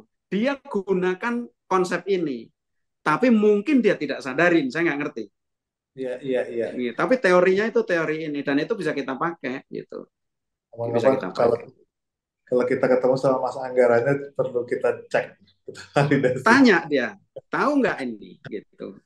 Tapi dia by nature dia udah dapet gitu. Dia pakai yang jadi pakai sesuatu yang orang udah populer gitu, udah familiar. Dia ciptakan kebaruan di situ. Gitu. Betul. Keren. Wow. Makanya ada yang membuat bakpia kukus dijual di Bali ya nggak jalan gitu. Di Bali ya bukan bakpia kukus lah, bukan bakpia lah gitu. Iya kan? Di Solo aja nggak jalan. Iya, iya, iya. Iya. Gitu, Mas. Jadi value. Intinya itu semua tentang value. Ya. Oke, Sip. Terima kasih Pak Happy. Kita lanjut ke beberapa pertanyaan lagi. Ini banyak banget. Rasanya nggak mungkin kita bacakan satu persatu semuanya. Saya akan pilih dulu yang mungkin relevan lah ya. Dengan Pak Haris Prasongko, izin bertanya, Assalamualaikum. Apakah mungkin berbisnis tanpa hutang, Pak Happy? Hari ini banyak orang dan komunitas yang secara masif menarasikan bisnis tanpa hutang. Terus terang itu bikin saya ndak habis pikir, mosok bisa. Terima kasih Pak Happy. Waalaikumsalam. Wah, gimana Pak Happy? Tentu bisa, ya tentu bisa. Tapi jangan bisnis yang kayak bisnis yang hebat-hebat. Kalau Anda mau bisnis tanpa hutang ya bisalah jualan gado-gado misalnya, nggak usah gede-gede ya, jualan pecel ya kan mungkin bisa. Tapi kalau Anda bicara tentang saya ingin punya bisnis bisnis rumah makan jaringannya 100 gitu. Saya rasa bisa nggak beli beras Anda kalau begitu caranya ya kan. Kalau beras bisa bayarnya besok pagi gitu, Anda harus bayar sekarang juga cash gitu kan, repot banget ya gitu. Ya itu jawaban ininya lah biar Anda ingat. Tapi intinya begini, sejak kapan sih orang itu melakukan gerakan tanpa hutang? Ini ada kaitannya juga dengan IIBF yang mengadakan workshop itu namanya How to be Debt Free. Jadi workshop pertama di Indonesia tentang lunas utang itu IBF tahun 2009. Sejak saat itu gerakan anti riba itu bertumbuh di Indonesia. Banyak kader-kader kita, banyak juga yang apa namanya, akhirnya berkembang dari anti riba menjadi anti utang gitu. Nah, bahkan ada yang mengharamkan utang gitu. Saya selalu tanya, kalau banyak pertanyaan seperti ini, Pak, apa benar utang nggak boleh? Ya kalau utang nggak boleh berarti ngutangin kan nggak boleh, gitu ya kan? Gitu. Apalagi kalau mengharamkan utang, ngutangin haram juga, gitu. Saya ingin Anda melihat, ya, kanan kiri Anda keluar ke jalan, ada mobil, berapa banyak mobil itu lewat, berapa banyak sepeda motor itu lewat, berapa banyak toko itu ada di situ, berapa banyak rumah-rumah itu dibangun. 80% itu dibiayain oleh utang, gitu. Ya, saya nggak ngomong. Jadi topik antara riba dan utang itu berbeda, gitu. Jadi menurut saya, gitu. Kenapa sih harus kita apa namanya, harus kita bahas tentang tidak boleh utang dan sebagainya. IIBF itu mengadakan workshop how to be debt free kalau diikutin benar. Yang nggak boleh itu bukan utangnya, yang nggak boleh itu terlilit dan ada cara lepasnya. Gitu. Jadi menurut saya, ya selama Anda punya ilmu, ya gitu, ya kita letakkan sesuatu yang proporsional lah, gitu ya. Kalau kita itu terlalu apa namanya, mempromosikan tentang jangan utang ini, saya khawatir nggak ada pengusaha-pengusaha yang bertumbuh. Ya kalau nggak utang ya bagus gitu. Tapi kalau kalau kita itu mencela gitu, saya rasa itu apa namanya, berlebihan. Ya. Tapi ya utang ya pakai pakai pakai apa namanya, pakai ilmu gitu ya. Gitu, dan itu di BEF itu ada namanya how to be debt free. Gitu Pak Ismail. Menarik. Wah, ini clear banget ya. Jadi kadang-kadang saya sepakat Pak Hedi, seringkali pembahasan hutang itu seakan-akan equal to riba, kan belum tentu ya. Ya, itu belum tentu. So, saya melanjutkan pertanyaan ini Pak Hedi. Ini beberapa teman-teman saya menyampaikan bahwa di tahun ini ada begitu banyak list panjang di OJK perusahaan-perusahaan yang lagi pingin banget IPO, ya, pingin banget IPO. Nah, sebagian punya pandangan bahwa IPO itu adalah salah satu alternatif untuk mendapatkan pendanaan. Ada yang punya perspektif bahwa IPO itu adalah strata kayak kelas sosial gitu, bahwa untuk memvalidasi bahwa we are a big enough gitu. Nah, menurut pandangan Pak Happy seperti apa Pak sebaiknya kita sebagai pengusaha melihat IPO itu sebagai tujuan? Karena seringkali banyak nih ya teman-teman yang wah pokoknya aku pengen IPO. Sebenarnya kalau digali lagi kadang-kadang juga nggak tahu persis gitu tujuannya apa. Gimana Pak Happy menanggapi ini Pak Happy? Ya, jadi IPO itu kan initial public offering. Apa yang di offer itu saham, ya kan? Jadi untuk mencari investor, gitu. Jadi sama seperti kita itu cari partner, ya kan, cari investor, gitu. Untuk pendanaan, ya. Ada dua sebetulnya. Saya bicara pendanaan dulu. Jadi pendanaan untuk pengembangan usaha dan sebagainya. Kan kita bisa pinjam dari bank, bisa kita cari investor dari venture capital, bisa juga dari apa namanya, private equity, bisa juga dari IPO. Nah, IPO ini gitu berbeda dengan kalau kita itu cari investor ke teman gitu. Kalau IPO ini kan dia di due diligence gitu istilahnya, itu kan harus memenuhi syarat-syarat yang ditentukan oleh OJK itu banyak Bang gitu. Sehingga kalau kita itu berhasil lolos itu gitu, mestinya ini ya kan, mestinya perusahaan kita itu lebih baik daripada, apalagi nanti pengawasannya dan sebagainya gitu. Nah, dengan kita ngelepas saham, ya saham baru, ya menerbitkan saham baru, kita dapatlah pendanaan gitu. Saya melihat di Indonesia hari ini memiliki iklim yang luar biasa, membuka kesempatan yang luar biasa kepada pengusaha-pengusaha yang membutuhkan pendanaan gitu. Jadi kalau dulu kan perusahaan-perusahaan gede gitu. Sekarang enggak, perusahaan-perusahaan yang kecil, perusahaan-perusahaan yang baru bahkan belum untung. Selama dia itu bisa menjelaskan dan memenuhi syarat-syarat administratif lah gitu ya, itu bisa menawarkan sahamnya itu di bursa saham. Ini menurut saya luar biasa, kesempatan yang besar sekali. Nah, apa sih IPO itu? Gitu. Saya nih, kalau dalam definisi saya, gitu. Kalau duit dari IPO itu kan modal ya. Modal dari IPO itu kan beda sama utang. Kalau utang kan kita harus bayar, harus nyicil, harus ngembaliin, ya kan? Gitu. Kalau IPO itu, gitu, nggak harus dikembaliin, gitu. Jadi kita tinggal pakai aja. Dan itu bisa dilakukan berkali-kali selama market itu percaya, gitu. Makanya ada satu buku ya, satu buku itu. Buku ini dibaca oleh banyak orang-orang hebat. Namanya Business Adventure. Ya, itu yang apa namanya, yang nulis itu John Brook namanya. John Brook itu bukunya itu yang baca itu siapa? Bill Gates. Yang baca itu siapa? Warren Buffett.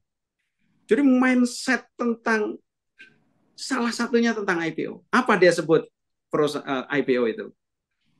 IPO adalah sumber pendanaan gratis tanpa batas. Nah, ini yang ngomong itu orang-orang hebat.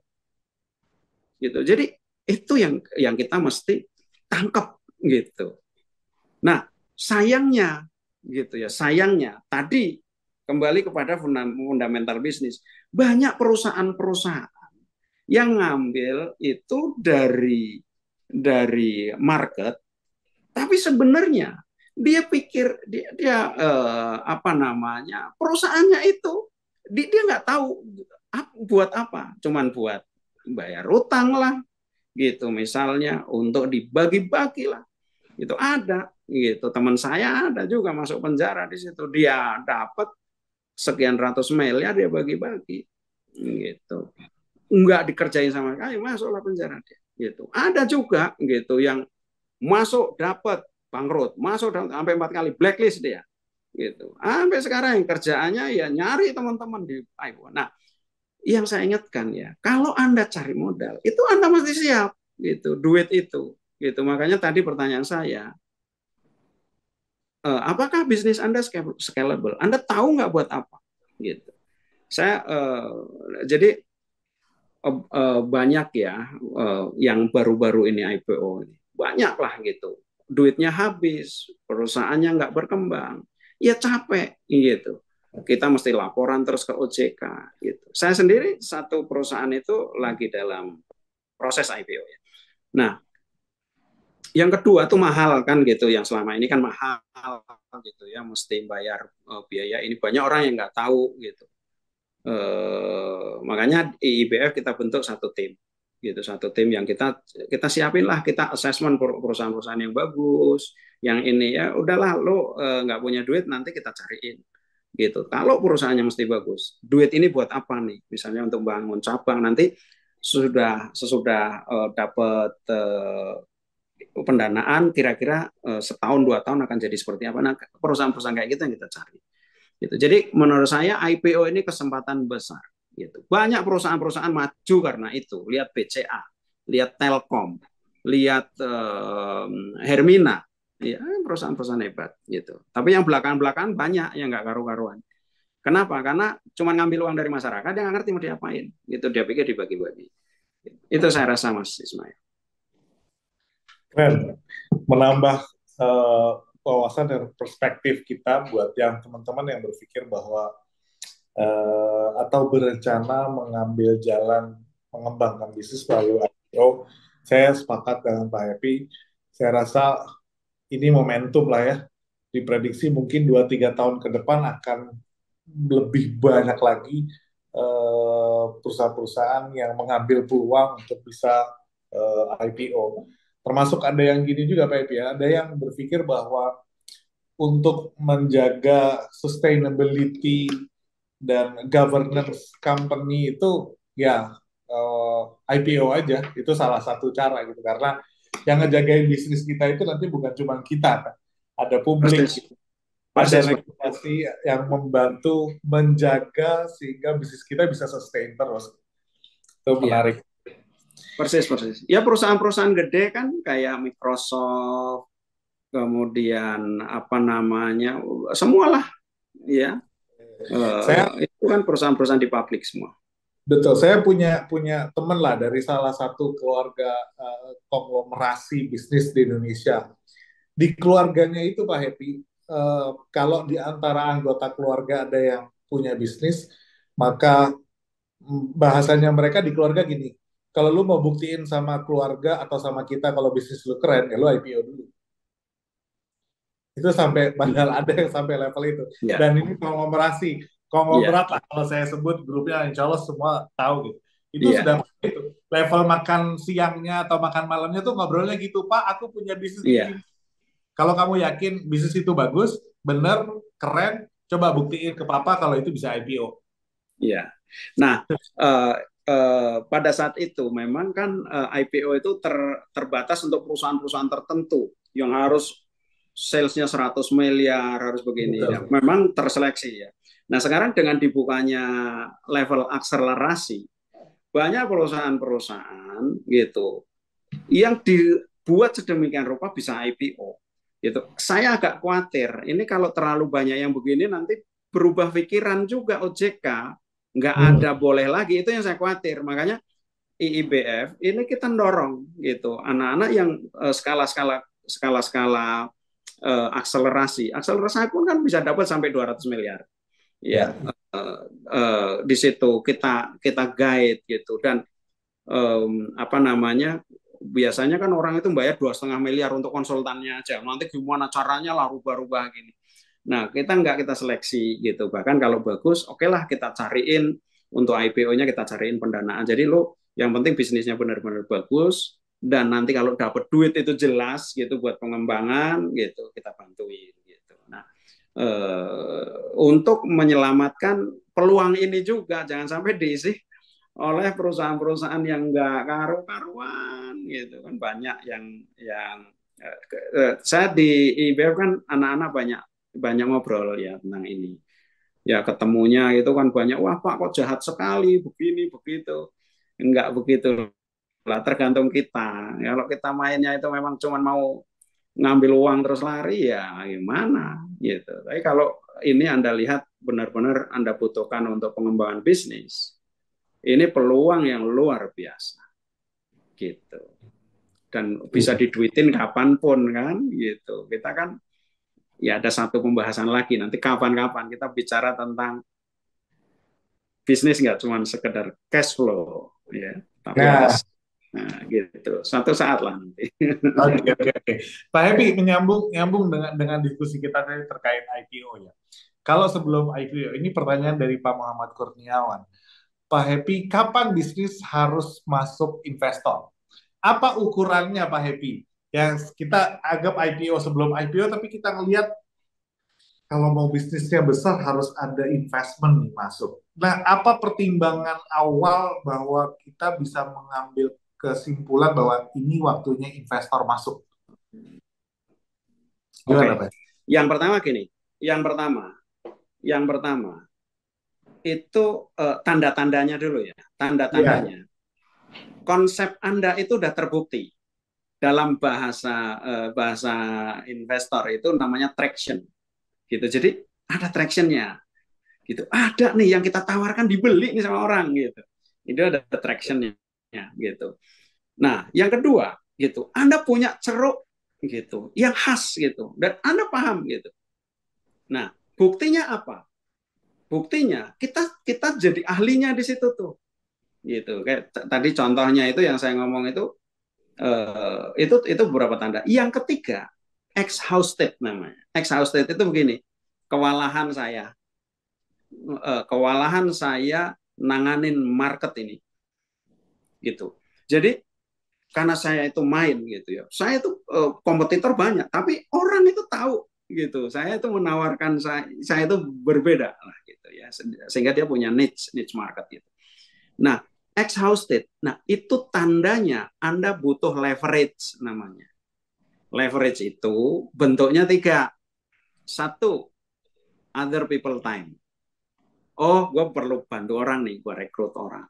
Yang kedua, other people network. Gitu. Jadi ini gitu ya, yang gue tawarkan ini siapa ini yang bisa bantu? Itu kemungkinan. Yang ketiga itu tadi, other people money, itu namanya investor. Gitu. Di situ Anda butuh investor. Makanya sebelum ketemu ini tanda-tanda ini, kemungkinan Anda belum. Gitu. Makanya kan berapa banyak jualan bakso, ya, jualan bakso. Banyak bisa buka nanti tutup. Artinya Anda belum siap dapat investor. Gitu. Kalau investor ini leverage, salah satu bentuk dari leverage. Gak hanya investor, kan bisa network juga. Contohnya gini, kalau saya nggak bisa jualan sendiri, oh aku sama distributor, gitu ya. Oke deh, lu joinan sama gua, gitu. Tapi lu bawa ini semua produknya, atau lu jadi distributor gua, itu juga leverage namanya. Gitu, Mas. Jadi sebaiknya di situ. Dan itu hanya bisa terjadi kalau 3 itu kejawab. Tadi pertanyaan fundamental. Wow. Makanya kalau di mana di apa namanya, venture capital, VC, satu yang pertama kali dilihat ya traction, gitu. Traction itu jejak, gitu kan, ada jejaknya nggak? Gitu. Bahkan di IPO Anda akan ditanya, gitu. Apa value proposition Anda? Apa yang membedakan Anda dengan lain? Kenapa investor harus tertarik? Gitu. Kenapa orang beli dari Anda? Itu akan ditanya. Nah, repotnya kalau kita jawabnya itu cuma asal jawab, gitu. Padahal itu pertanyaan itu berguna buat Anda. Gitu.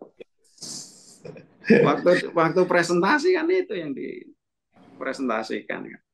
Gitu. Oke. Pak Happy, ini ada pertanyaan bagus dari Bu Yanti Tesalia. Izin tanya, saya pernah mendengar seorang influencer mengatakan bahwa bisnis yang tidak menguasai ekosistemnya tidak akan sustain. Benarkah demikian, Pak? Apakah kita harus menguasai bisnis kita dari hulu ke hilir? Nah, ini gimana, Pak Happy? Ini kan eranya orang ngomong ekosistem terus gitu. Kayak seneng banget bahas ekosistem. Sekarang gini, yang namanya ekosistem, kalau dalam konteks bahwa kita nguasain, itu harus kita semua yang punya, ya, harus kita semua yang punya, gitu ya. Itu cuma di Indonesia pemahaman seperti itu. Ya, konglomerasi. Buktinya undang-undang di Amerika itu melarang. Gitu, gimana dari dulu mereka juga hebat-hebat aja. Jadi yang namanya ekosistem itu apa? Ya, ekosistem dibutuhkan. Kan gini, kalau kita ngomong ya, peraturan pemerintah itu kan juga ekosistem juga, gitu. Cuman sekarang itu kan dipersepsikan seolah-olah bahwa kalau saya itu punya jualan apa namanya, jualan food, saya menguasai logistiknya juga, saya menguasai, itu sebetulnya justru berlawanan dengan apa yang harus dibangun oleh pemerintah.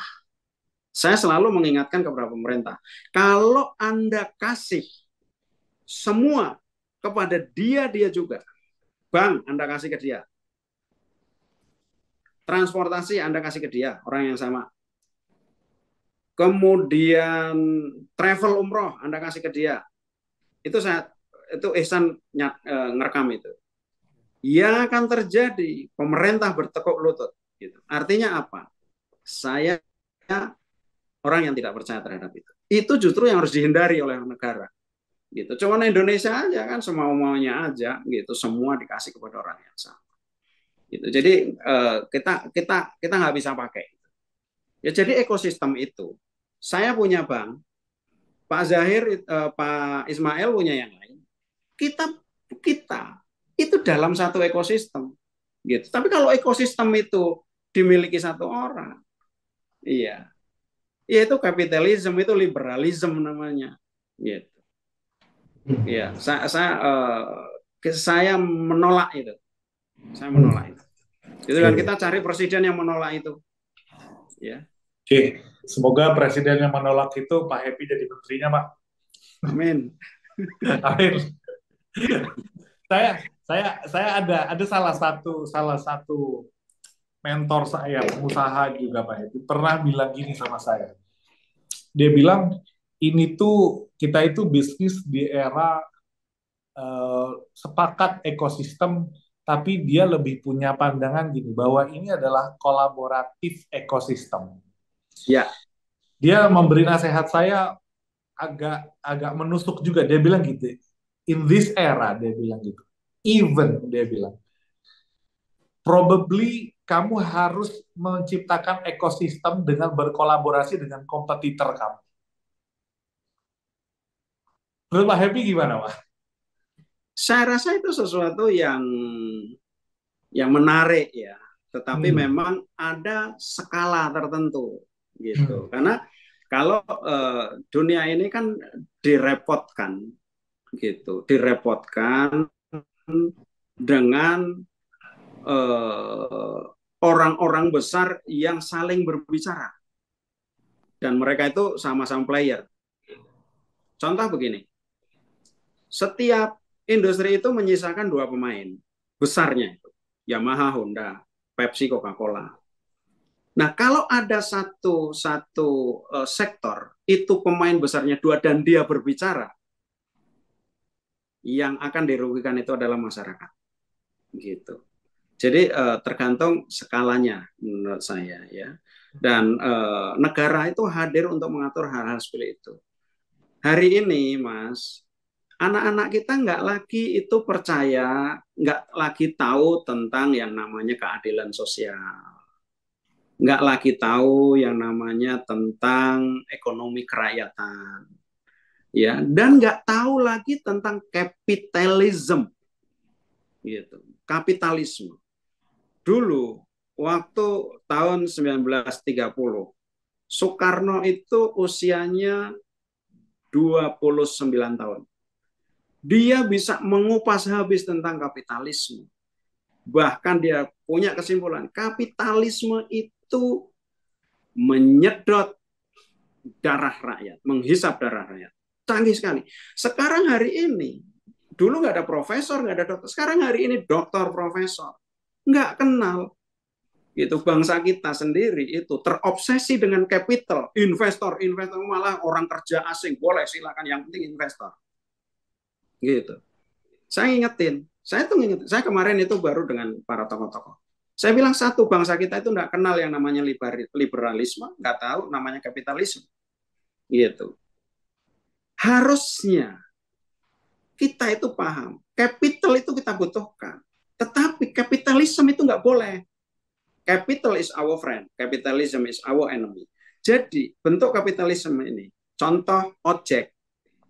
Ojek itu dulu itu orang-orang kampung kita gitu, ngojek sana. Lo cuman jadi ojek gitu. Terakhir masuk gitu ojek online. Saya katakan ini kapitalisme murni. Ini bakal repot. Saya ingatkan waktu itu sempat menteri itu stop usianya 1 hari. Kenapa? Saya bilang harus diatur. Dia nggak boleh mainkan tarif 15.000 jauh dekat. Iya, nggak ada yang mau ke ojek biasa, matilah mereka. Begitu mati, saya udah bilang dari dulu, nanti yang namanya tarif dia yang ngatur. Udah nggak ada orang lain. Itu terjadi. Itu yang nggak boleh. Kita ini buka warung udah nggak bisa, udah minimarket sampai kemana-mana gitu ya kan. Kemudian jadi ojek nggak bisa, ternak ayam nggak bisa jadi petelur. Jadi mau kemana bangsa kita gitu. Nah saya rasa orang-orang seperti kita mesti ngingetin dan kita mesti kembali kepada cita-cita bangsa kita, ya, membangun bangsa yang menciptakan sebuah bangsa yang merdeka, bersatu, berdaulat, adil dan makmur gitu. Mau sekaya apa sih kita? Saya bingung deh gitu. Ada orang itu bisa dapat itu kebun itu sampai 1 juta, 5 juta hektar, itu buat apa sih gitu? Itu akhirnya kan ngatur negara gitu ya enggak gitu. Nah kita itu mesti mikirin anak-anak kita gitu. Nanti lama-lama makanya Pancasila itu. Kalau kita mau itu pikiran cerdas gitu. Ya. Jangan kita mau aja dipokin itu dengan hal-hal yang nggak jelas sekarang. Oke. Nah, Pak Happy, ini pertanyaan terakhir ini dari saya, Pak Happy. Apa yang Pak Happy sampaikan barusan itu jadi memantik pemikiran saya. Bagaimana kita sebagai pengusaha perlu membalance antara ambisi untuk menjadi besar, untuk menjadi hebat, menjadi kuat, dan di saat yang sama kita harus berpikir dan ingat bahwa kita punya tanggung jawab untuk punya dampak positif ke society, ke pihak luar, ke siapapun. Bagaimana membalance ini, Pak Happy? Karena menurut saya insight Pak Happy ini penting banget. Kita harus ingat bahwa tadi untuk menciptakan ekonomi yang berkeadilan, ekonomi yang bisa membuat pemerataan, itu hadir dan datang dari kesadaran mindset, saya yakin. Nah ini gimana Pak Happy? Insight Ya, buat kita. saya kasih contoh sebuah cerita ya Mas ya. Jadi satu saat saya beli kebun. Beli kebun itu 10.250 hektar. Itu di mana? Di Mesuji. Di Mesuji saya beli di sana. Kemudian saya tarik investor. Ya, saya tarik investor. Jadi sebelum saya beli sebetulnya udah tawarin, lu mau nggak masuk ke sini? Gitu. Oke, masuk. Itu waktu itu kita beli itu 115 miliar kalau nggak salah. Kemudian kita bangun. Nah, dalam perjalanannya dibangun itu, Mas, itu dibangun itu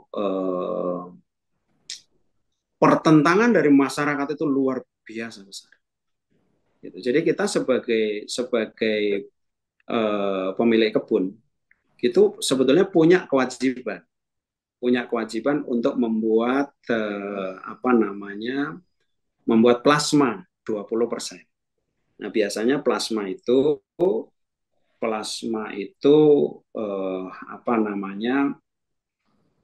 yang menyediakan lahannya masyarakat, terus kita yang menanam gitu. Tapi di sini ribut terus. Semua saya setujuin, sudah gitu kan. Nah, hingga suatu saat itu ada yang dibakar, ada yang segala macam gitu. Nah, kemudian kita pada waktu itu saya sempat masuk. Waktu saya masuk itu direktur saya itu bilang, Pak Epi jangan masuk dulu. Gitu, ini gawat ya. Takut itu. Nah kalau Pak Happy kenapa-napa nanti kita nggak bisa nih gitu bantuin nolong itu. Ya kan direksi kita kan orang asing juga ya, takutnya berlebihan juga kadang-kadang. Saya masuk ke daerah gitu. Ke situ saya berbicara dengan masyarakat gitu. Dan direksi saya sempat bingung juga. Orang kemarin ngomong-ngomong ketemu Pak Epi cium tangan juga gitu kan. Gitu. Nah, saya bagi-bagi gitu aja. Malam itu di Lampung saya undang berapa orang gitu ya. Kita mau kumpulin itu 2 hari lagi lah kira-kira. Tapi keadaan di lapangan itu tegang sebetulnya. Saya ngobrol sama teman-teman. Saya ngobrol sama orang-orang saya gitu dan orang kampung. Gitu. Jadi mereka bilang begini, Pak, ini susah memang. Karena dulu kan pencarian mereka itu kan eh, apa namanya, cari kayu, kemudian cari ikan. Gitu. Sekarang udah nggak ada, Pak. Udah jadi HGU semua. Jadi mereka Bapak mau bikinkan plasma. Plasma berarti kan aku 2000 tuh mesti bangunkan. Ya, saya siapin modalnya kan gitu. 2000 nggak ada, di mana mereka itu. Wah, ya marah terus penduduk. Oh, gitu. Terus banyaklah saya ngobrol-ngobrol, kumpulin, kumpul semua, kumpul di kantor kabupaten. Di kantor kabupaten, eh, bupatinya nama Pak Hamami. Ya, Pak Hamami itu sahabat saya, bupatinya sering bantu saya. Gitu. Di situ hadir lah, ya tentara, polisi semua gitu kan. Wah, semua jagain saya kan. Wah, takut Pak Ebi diamuk. Apalagi orang ini di situ terkenal ada senjata ngelocok, ada senjata tajam. Saya duduk di antara mereka, orang-orang tua, orang-orang muda, wah semua garang-garang semua. Begitu saya udah waktu suruh ngomong itu nggak ada yang ngomong, gitu kan. Udah jelas tuntutan kita semua, gitu.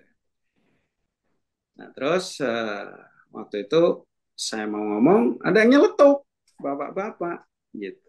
Pak Epi, kalau Pak Epi bicara hukum, kita kalah. Saya memang nggak punya sertifikat. Gitu. Jadi kalau itu Bapak yang mau bicara, gitu, nggak usah aja. Dibilang gitu. Ah, kesempatan saya masuk. Saya bilang, Pak, saya ada di sini. Saya hari ini hadir nih di sini, di depan Bapak. Kalau saya bicara hukum, saya nggak perlu hadir. Polisi yang ngadepin Bapak. Tentara yang ngadepin Bapak. Gitu. Makanya saya hadir di sini. Sudah, dia diem. Terus saya sampaikan. Jadi sudah, saya udah paham lah. Gitu, tuntutan masyarakat. Kan ada minta dibikin jalan. Oke, dibikin jalan, apa susahnya, ada eksavator. Minta dibikinin sumur, tak bikinin. Plasma gimana? Itu persoalan terbesarnya. Saya bilang, saya punya 10.250 hektar. Saya potong 2.000 hektar buat kalian semua. Wah, itu nggak ada yang nyangka. Bupatinya nggak ada yang nyangka sama saya. Gitu. Dan ternyata HGU itu nggak bisa saya kasih begitu aja. Jadi saya itu sampai ketemu sama menterinya. Gitu. Pak, ini gimana? Kabupaten mau enaknya aja. Anak buahnya Pak Hamai bilang, Pak Epi ini nggak bisa Bapak serahkan. Gimana Pak, wong aku udah mau membantu kok. Gitu. Saya sama partner saya juga ribut gitu. Partner saya bilang, Pak ini enggak 2.000 hektar. Ayo kidding gitu. Saya bilang 2.000 hektar apanya? Anda mau nanam, mau bikin sawitnya jadi atau enggak pernah jadi. Orang kan kita enggak rugi sama sekali. Buku kita itu enggak berkurang sama sekali. Mereka akan kita suruh beli. Cuman hasilnya dari sawit gitu. Nah, intinya begini. Gitu. Intinya begini. Kenapa? Saya tetap bertumbuh, gitu ya. Tetap kita ini kan manusia ya, gitu. Kita Muslim, kita punya nilai-nilai, gitu.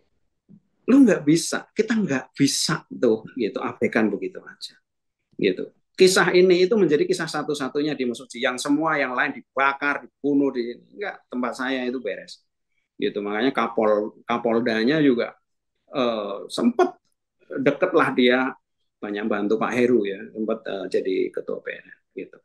Nah, makanya saya mengingatkan lah, terutama kepada teman-teman ya, kader-kader saya gitu. Kita ini pengusaha, kita itu tetap harus ada di bumi gitu, sementara kita menuju ke langit gitu. Kalau Anda pengen gede banget gitu, coba Anda lihat orang-orang gede gitu, orang-orang yang hebat-hebat, itu orang-orang yang hatinya hidup. Buktinya apa? Buktinya ya, di Amerika itu ada sebuah grup community yang namanya The Pledge. The Pledge. The Pledge. The Pledge itu artinya apa? Saya berkomitmen. Jadi isinya komunitas The Pledge itu adalah orang yang kekayaannya lebih dari 1 miliar dolar, artinya 14 triliun, dan paling sedikit harus mau menyedekahkan 50% daripada kekayaannya. Dan itu orangnya banyak banget. Bill Gates, Warren Buffett, kemudian banyaklah gitu, banyak sekali. Jadi orang yang tetap dia hidup, dia ngurusin, dia ketemu dengan orang-orang miskin, dia ketemu, itu yang Anda harus lakukan. Makanya sebagai penutup, kalau ingin jadi pengusaha yang hebat, orang yang hebat, tapi hidupnya menakjubkan, satu saran saya, berkaryalah bersama orang-orang hebat, hiduplah di tengah-tengah orang miskin. Luar biasa hidup Anda. Terima kasih. Assalamualaikum warahmatullahi wabarakatuh. Waalaikumsalam warahmatullahi wabarakatuh. Terima kasih banyak Pak Happy. Closing statement-nya luar biasa. Berkarya bersama orang-orang hebat, tapi hidup bersama orang-orang yang mungkin akan membuat kita sadar bahwa it's all only a game, dan kita dikasih misi untuk menjadi hebat bukan untuk kita, tapi supaya bisa berkarya dan berdampak positif kepada siapapun yang ada di sekitar kita. Dan yakinlah, ketika punya dampak positif, itu kebahagiaannya nggak ternilai, kebahagiaan yang tidak bisa dibeli dengan uang, dan insya Allah keberkahan dan keberuntungan akan kembali membuat bisnis kita menjadi lebih hebat lagi, insya Allah. Terima kasih banyak Pak Happy. Saya nggak perlu minta lagi closing statement karena closing statementnya luar biasa. Dan saya yakin teman-teman semua mendapat begitu banyak insight malam ini. Saya mohon maaf karena tidak semua pertanyaan bisa saya bacakan ya. Tadi ada beberapa catatan penting dari apa yang Pak Happy sampaikan malam ini. Pertama, terkait dengan mindset, kita mesti ingat bahwa jarak pandang kita sebagai pengusaha harus panjang, dan memulai menerobos kabut-kabut yang membatasi jarak pandang kita dalam menjalankan bisnis adalah coba jawab pertanyaan atau sampaikan pertanyaan kepada diri sendiri. 5 tahun lagi, 10 tahun lagi, saya dan bisnis saya akan ada di mana. Jangan pernah takut bermimpi, dan jangan pernah takut untuk punya imajinasi. Bisnis itu adalah kuncinya nilai, dan kompetisi itu akan selalu ada. Karena apa? Kalau Anda cari bisnis yang nggak ada kompetisinya, maka Anda akan masuk ke bisnis yang tidak ada pembelinya. Itu saya nggak bisa lupa. Luar biasa Pak Happy. Lalu, dan yang terakhir tadi, catatan paling penting, bahwa kita perlu dan harus menjadi orang-orang hebat, harus berkarya dengan hasil yang luar biasa hebat, dan jangan lupa untuk punya dampak yang luar biasa hebat juga kepada siapapun yang ada di sekitar kita. Terima kasih banyak teman-teman semua. Ini hari pertama dari pembukaan Zahir Business Conference. Terima kasih kepada semua yang sudah terlibat. Terima kasih untuk Pak Happy, sharingnya luar biasa. Insya Allah jadi ilmu yang bermanfaat. Terima kasih kepada Commerce, Kasih Solusi, ID Cloud House, Evapora. Terima kasih buat semua teman-teman yang sudah hadir. Jangan kemana-mana karena besok kita akan ada hari kedua dengan topik yang tidak kalah menarik. Oke, terima kasih banyak. Tetap semangat, dan mudah-mudahan semua materi yang ada beberapa hari ke depan bisa membantu teman-teman untuk merencanakan bisnisnya di tahun 2024, bahkan mungkin 5 tahun ke depan menjadi bisnis yang luar biasa hebat.